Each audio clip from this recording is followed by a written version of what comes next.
Aperture.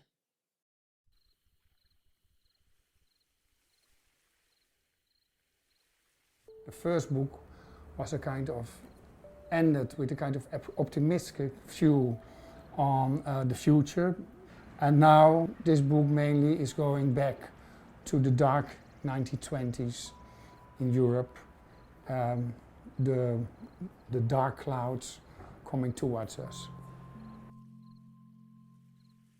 One of the centerpieces in this new book will be the series called Berlin. I got that idea when I was visiting the capital of Germany quite often, and started to realize how deep the history of Germany is, and how beautiful it would be to photograph for me for the first time in decades on location. So leave the studio and go there and look for the history of the city, and then make my own fantasy or history in it.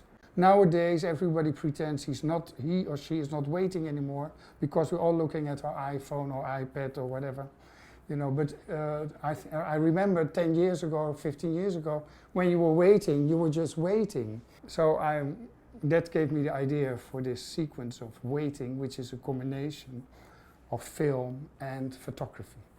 The series 4 for me I made after the last series you've seen in the first book, Grief, which is very strong emotional, and I wanted to do something without any emotion.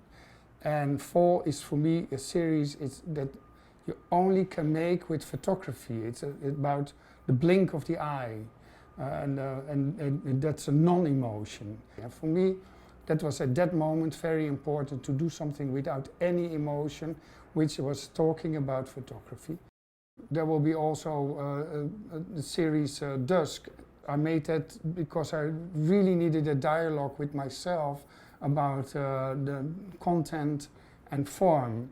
So for me this is a thin line I'm walking on already, I think 20 years in my career, exploring content with the use of form.